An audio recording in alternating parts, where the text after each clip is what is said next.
All right. Well, good morning, everyone. Thank you for joining myself and Andrei. Shofman is our guest today on the member spotlight for Temple of Aaron. Andrei, how are you doing today? Pretty good. Hi, everybody. Yeah, right. So great. Everybody who's watching, whether it be on YouTube or on Facebook, so happy that you all are here. And so this is a great time where we get to sort of peel back and learn a little bit more about our members and sort of how they're doing with sort of the craziness of the world that is existing right now. But first, we always like to find out a little bit more of connection to Temple of Aaron. So, Andre, how long have you been a member of Temple of Aaron? Uh, the first time ever I was a member in 1990. That's when I came to United States, and my aunt and uncle, Sophia and Alexander Rosenauer, brought me into the synagogue. And I think I mean, it's been a while. So, but I think I've been a member for a year, and then due to the fact that I didn't even speak English and couldn't understand anything. And then coming from the country that was atheistic country and I didn't know anything about Judaism, and and I was also 20 years old at that time, so I didn't feel like I need anything. And then I stopped going, and the whole family, our family, stopped going there. And I rejoined, if you can say that, in 2011, and ever since I've been active in a synagogue, yes. Right. So what made you so of course I remember when I was 20 and I did not feel the need to belong to a synagogue even though my father was a rabbi. Right? So that's interesting, but like I didn't join a synagogue myself besides my father's. What made you in 2011 decide to come back, let's say, to Temple of Aaron? Wow, it's actually a very interesting story. It wasn't even it wasn't my decision. Once on Sunday afternoon, I was driving my kids either to some kind of a football practice or soccer practice. I don't remember, some kind of a event. And then my oldest Ellen asked me like, "Hey, how come we're not going to the church on Sunday like all of my friends?" And I'm like, "Well, if we were to go anywhere, we would be going to the synagogue on Saturday." And he's like, "Why?" I'm like, "Because we're Jewish." And he's like, "Really?" I'm like, "I thought we've told you that." And he was just like, "No." And that was the turning point. That next day I called and joined the synagogue and then brought my kids. And that's how it started. It's Wow, just my that's kids, yeah. amazing. That's amazing because that's a really unique story because I think for a lot of parents, and listen, I'm in the shul business and trying to get people to join. And usually the toughest thing, the easiest time is when you have your kids and you have family. Like that's when we're like for rabbis and for engagement directors everywhere across the country, we're like, oh, that's the perfect time to approach them to come and officially join because they want stuff for their kids. And it's so amazing and sort of interesting that for Alan, it was that he was kind of like, wait, we don't have this same piece. And that was sort of what got you motivated to join. And that's really kind of a beautiful story. And you guys have jumped in with both feet, really. I mean, you and your family. And so, since you guys have fully jumped in since 2011, I'm sure you have some really fond memories, right? Both probably involving you specifically, but also sort of around your kids. So, what has been your sort of two highlight moments? Maybe pick one that focuses on you and your involvement, or something that you've done or that you've really enjoyed, whether that be a program like Kosher Fest or even something through Men's Club or just something like that. And then maybe something that's really been a highlight for you in terms of relating to your children in the synagogue? Well, the biggest event, it's obviously Ariel's bat mitzvah. So it was great. Wow, that's gonna be in memories for a long, long time. That was one of the biggest one, and we had so much fun, and it was a hard work for us and for her too, and but we all did it. So that's the best memory and everything. And in terms of me, it's involvement. I'm not a member of a men's club, but I'm a kind of a associate. So I do help if people need help, because membership is, for to me, it's commitment, and I don't really like to commit. I just like to, if I feel like it, I want to do that.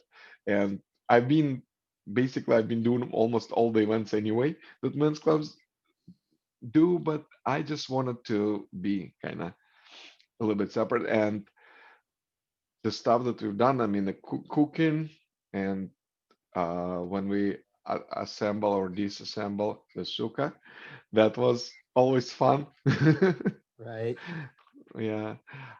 So those are, I mean, there's a lots of things, and the latest one was the on a Zoom when we had the baby naming for Jory kid.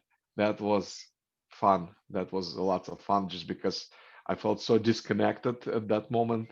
I think it was in April, I think, Mm-hmm. if I'm Yep. correct. Yeah, and by that time, I was like at the end of my wits in terms of I don't see people.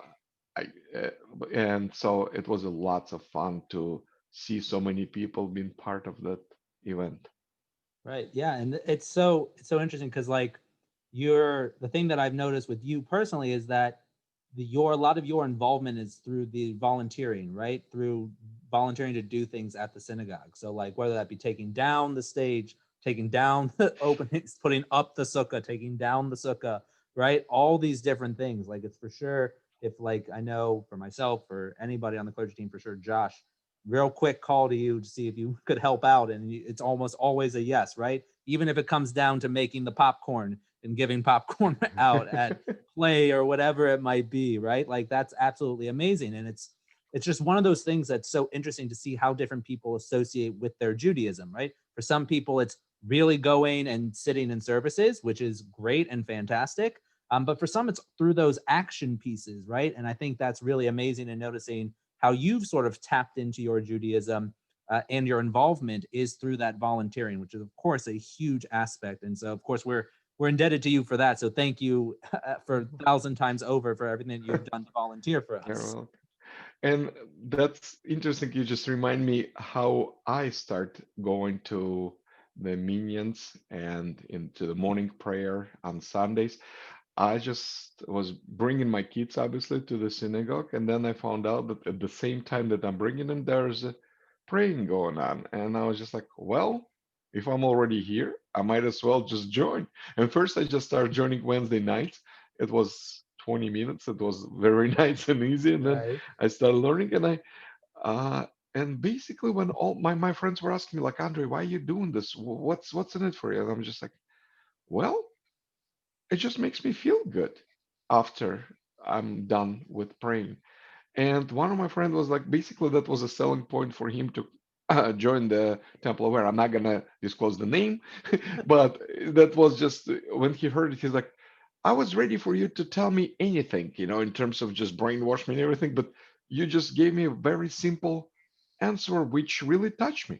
Because my father told me the same thing, that the reason why he was going to the song because it was making him feel good. And when you said it, something clicked, and the next day he made a phone call and joined the synagogue. And so that's what happened to me. And then Sundays, the same thing. I was bringing the kids on Sunday morning. Then I'm like, well, I think there's a service on Sunday morning as well. And I went to the Sunday morning service and liked it. And ever since, started going Wednesday and Sunday. That's amazing. Plus, Sunday doesn't hurt that you get a bagel afterwards, right? You Yes. get to pray for your breakfast, right? Yes, and talk about the Gophers game or a Wild game, and talk about the future Viking game and what are the Right. chances. Yep. Yeah, it's amazing, and it's so great, and that's a piece that I think all of us are missing, right? I miss being able to just go and schmooze and talk with you or talk with Bob about whatever game, or Barry about the Gophers or whatever it might be, right? It's just, or they ask me what I think of the spreads or who's going to win that week, right? It's just sort of that fun, and that's a little piece that we've been missing, and so that's a great segue into like during the pandemic, of course, there are things that we knew we were going to miss, right? Miss being able to go visit friends, miss being able to see family, miss normalcy, really, right? But as I shared with you before we started the call, was like the thing, there are random things that we miss sometimes. And I said, who knew that I missed being able to see people's mouths, right? Because you don't really know if they're smiling at you. And then or like, even if like you're with somebody and you take a picture and you're like still smiling underneath it, and even though nobody can see it, right? Like there are some weird things you're like, oh, I missed that aspect of it. So is there something that you didn't expect to miss during the pandemic that now you've sort of realized, oh man, I really kind of miss that? Uh, well, um, Shabbat mornings, because I mean, I wasn't that I wasn't going there a lot, but I was still going once in a while, and just to know that it's always available to me, that if I feel it inside that I need to go, that I would be able to go. And now knowing that if I, my body really wants to go and my mind wants to go and not being able to go, that kind of hurts. So, and I thought that since I'm not going that often, it will not make any difference to me. But it did. It did psychologically, that now I understand that I don't have this choice.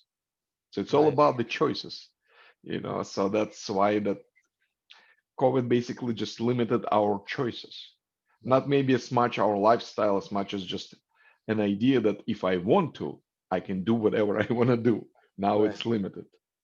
No, that's true. Right. I think people miss out on the potential of being able to do X, right? Yep. Like that's the Hmm. idea. Like I Yes. have the Yes. opportunity to do X, Y, and Z. And we're very much, I think, ingrained with the idea of like we get to choose what we want to do. And for the vast majority of us, that has been the case for at least here in the States, and a lot of times, like really what is option and open to us. And I think a major part of what it means to sort of live here. And that's a very limiting thing when you get that sort of choice taken away from you. Yes. Yes.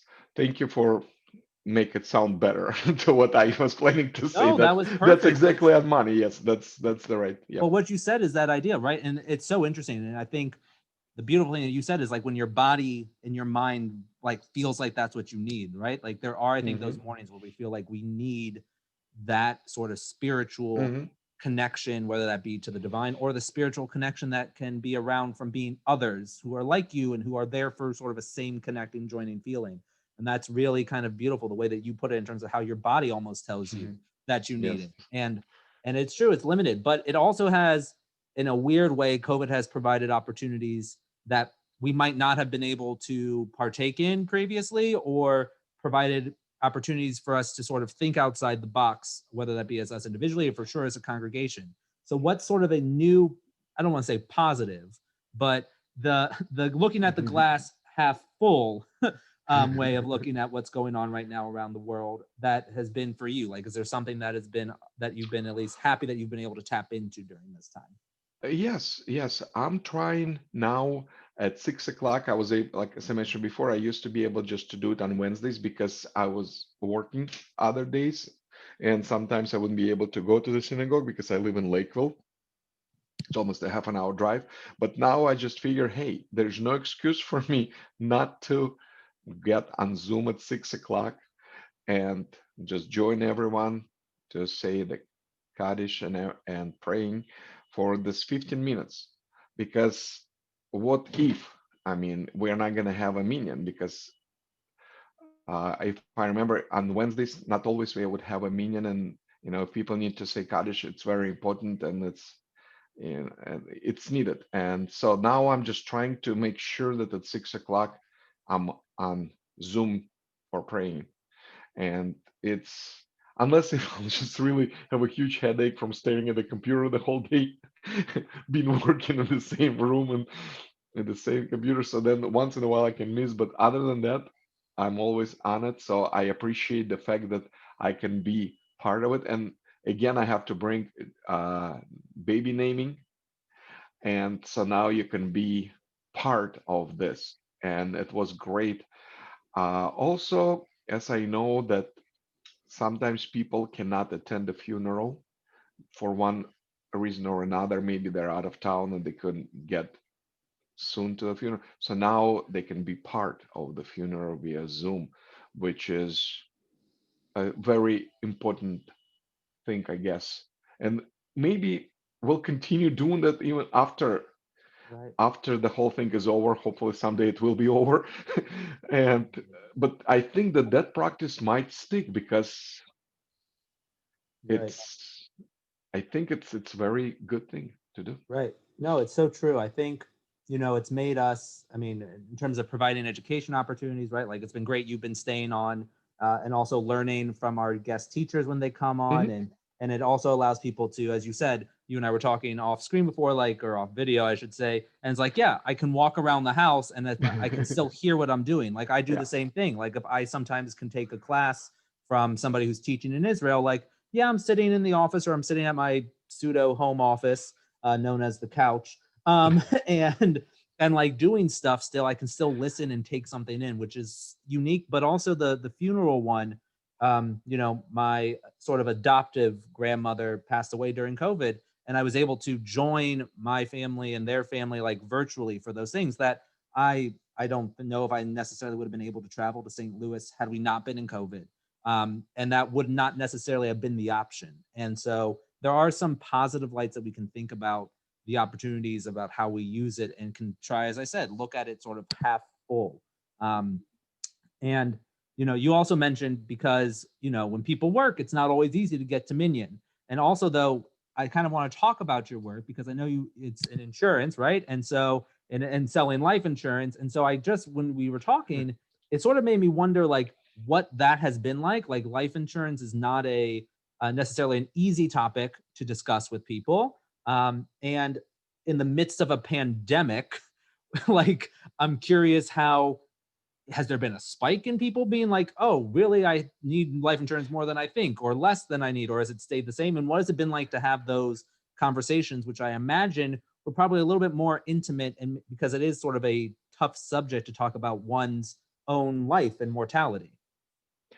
Wow, yeah, that's interesting topic that you mentioned, because what I've noticed is there are some people who are interested in the life insurance a lot more now, and they're just asking questions and everything. And thank God the life insurance companies, they did not jack up their rates or anything, so the rates are still staying the same. Which, what I understand, just to kind of put everybody at ease, I'm thinking if insurance companies are still selling life insurance, they did not increase the premium on life insurance or anything like that. It means that COVID is a terrible thing, but that's not the end of the world. Because if it would be an end of the world, the insurance companies probably would just stop selling, put a moratorium on selling life insurance, being scared that they're going to be out of money. So that's kind of a positive thing. And people do ask more, except it used to be for me that for life insurance, I usually would sit down with the person and we would have a eye to eye contact and asking questions, figuring out what the plan is for the life insurance. Now it's over the phone, which is a little bit harder because, yeah, for the life insurance, you have to sit down with the person. But I had a couple Zoom meetings, and sometimes I would just be talking for an hour and would just be walking around my office, just because sitting down and talking, it's really hard. So, but there is also some people, and that's a very interesting fact, that people who don't believe in the life insurance and purchasing the life insurance usually are the same people who kind of denying COVID, who say like, ah, that's all made up and everything. So I found this kind of a section of the people, which was really funny. I mean, they don't believe in life insurance, but they also don't believe in COVID. And with these people, I'm like, okay, well, you just know that it's always there for you. If all of a sudden you become a strong believer, please give me a call. I'll help you out. So, Nice. but yeah, it's challenging. I mean, the I haven't left my office since March 17th. I've been selling insurance via email, electronic signature, or by mail, and everything is over the phone. But life is still going on, and I see that America refused to give up, and we will persevere. And people still praying, people still, getting in touch with each other. So, which is great, and God bless America. Yeah, right. And that's the thing. You got to try and do that. And then, so the other thing that we talked about, and that I know, like for myself as well, and April, and I think a lot of families is, you know, restaurants being closed down or things like that. Like we might have liked to go out a little bit more and eat, and but that now has made us all become like little mini amateur chefs, right? So we all are cooking a little bit more. So I'm curious, is there something that you absolutely loved that you have cooked yourself or your family as a whole, or is there something that some people, as I always like to share, some people all of a sudden thought they were bakers and were like, oh, I'm going to make sourdough bread. And I know some people who did really well and some who did really awful. So is there a cooking mishap, or is there just a dish or something that you've made that just has helped you or just loved during COVID and then maybe become a COVID quarantine favorite dish?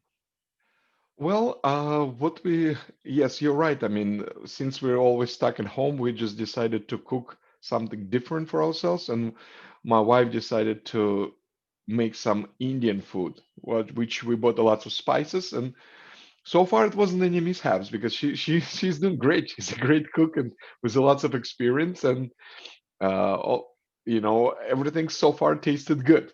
I don't want to jinx it. Hopefully, it will continue like that. And we keep making our traditional Russian food and everything. And the kids, kids start trying more of the traditional food. And then lots of times, Ariel the other day told us like, "Oh, I should have tried that dish earlier.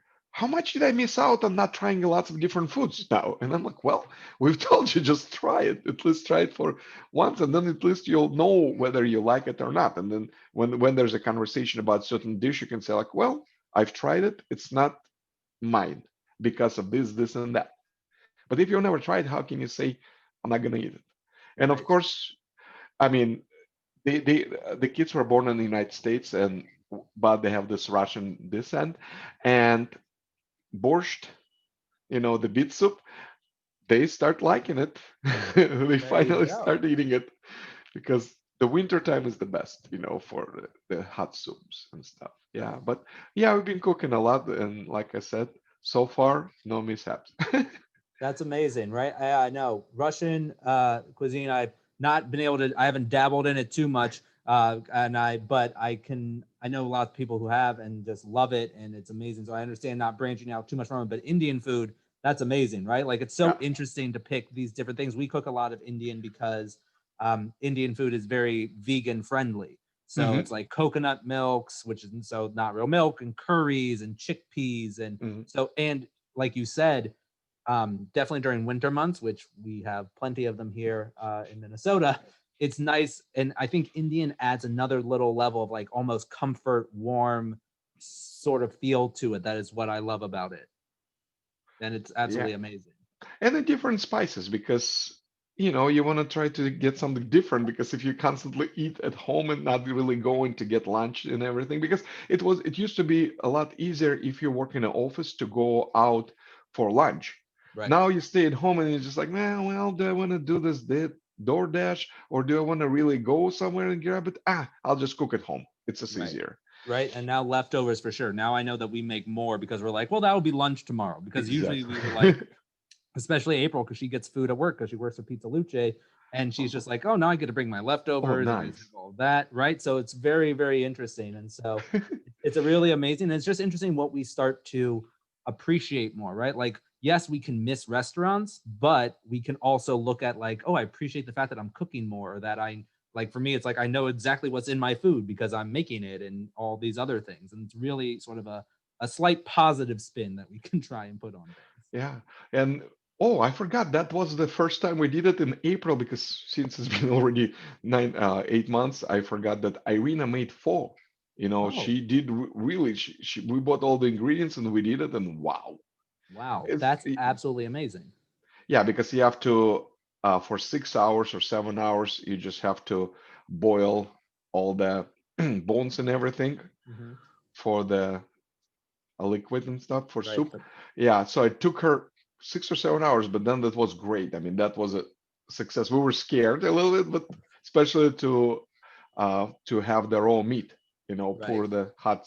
Yeah, but everything worked out. It was just like wow.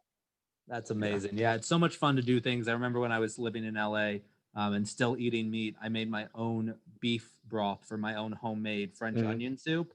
That is a challenge, but cooking is amazing and it's absolutely great. And Andre, I just want to thank you for being on the member spotlight. It was really interesting and it was really amazing to sort of hear how you're doing, how things are doing, talking about your memories from the synagogue. And I just want to thank you for being on member spotlight. Thank you very much for having me. I hope everyone will enjoy our conversation. I'm I sure enjoyed they it. will. I know I did. So thank you so much, Andre. Thank you.